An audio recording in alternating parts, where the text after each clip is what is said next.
Welcome or welcome back to my channel. We are in the middle of 10-day series on how to stop self-sabotage and आज है day 7, so let's get into it. आपको पता है सबसे आसान तरीका क्या है जिससे लोग अपने आप को stuck रखते हैं और उन्हें पता ही नहीं है? That is by staying busy all the time. Not productive, just constantly busy. हमेशा कुछ ना कुछ करते रहना, हमेशा बोलना मेरे पास टाइम नहीं है. And सबसे scary part पता है क्या है? People respect this kind of busy. The girl who is always working, always rushed, always stressed, that girl is called hard working.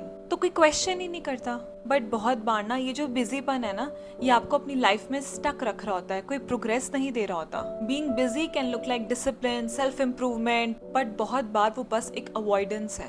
And before I get into it, I just want to make it clear कि ये video उन लोगों के लिए नहीं है जो actual में अपनी लाइफ में बहुत रिस्पॉन्सिबिलिटीज के साथ ओवरवेल्म्ड है and they are truly busy with all of it. This is for the moments when we create extra noise to avoid what actually matters. And अब मैं आपको एग्जाम्पल से समझाती हूँ. See, आप बोलते हो आपको पढ़ाई करनी है, बट उससे पहले आप 2 घंटे टाइम टेबल बनाओगे, हाईलाइट करोगे नोट्स, आप स्टडी मोटिवेशन व्लॉग्स देखोगे, बट आप एक्चुअल में पढ़ाई नहीं करोगे. आप बोलते हो कि आपको फिट होना है लाइफ में, आप डाइट रिसर्च करोगे, इंस्टाग्राम पे वर्कआउट रील्स देखोगे, बट आप अपनी बॉडी नहीं मूव करोगे.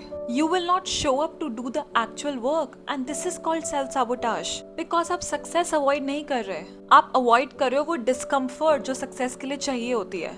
That discomfort of starting, that discomfort of being bad in the beginning, the discomfort of consistency, the discomfort of showing up and doing the work with no instant reward. तो mind क्या करता है, वो safe चीजें choose कर लेता है and जो रियल चीजें है ना उनको अवॉइड करता है.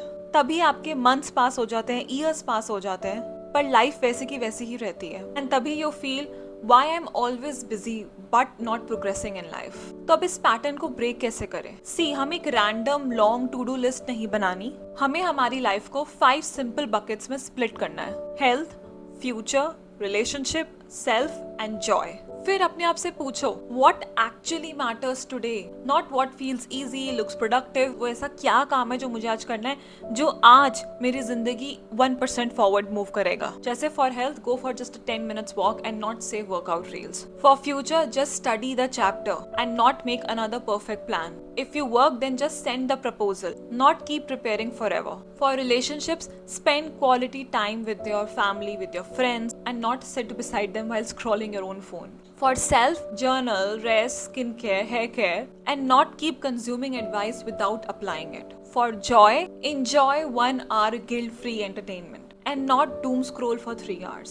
एंड ऑफकोर्स अगर आपका कोई एग्जाम है, कोई डेडलाइन है या कोई इंपॉर्टेंट मीटिंग है, तो give more time to the future bucket and बाकी हर बकेट को कुछ कुछ मिनट्स दे दो. एंड जब आप ऑर्गेनाइज करते हो ना अपना डे ऐसे, तो आप क्लियरली देख सकते हो where you are genuinely busy and where you are just avoiding what matters. Problem ना कभी भी लैक ऑफ टाइम नहीं होता, प्रॉब्लम होता है मिस यूज ऑफ टाइम. हमारा माइंड हमसे सारे काम करवा लेगा, लेकिन जो एक्चुअल इंपॉर्टेंट काम है ना उसके लिए बिठाएगा नहीं. एंड ये एक्टिविटी हमारे माइंड को ट्रेन करती है कि हमने ये काम ही करने हैं, सो दैट हमारा माइंड वॉन्डर ना करे और ना ही हमें कंफ्यूज करे. See, busy people always stay tired but focused people always move forward.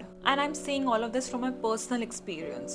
Your life changes when you stop doing what looks productive and start doing what actually matters. So अगर आपको ये वीडियो अच्छा लगा हो, then please like and subscribe and tell me in the comment section कि what do you think about it? What are your thoughts on it? And I'll see you tomorrow.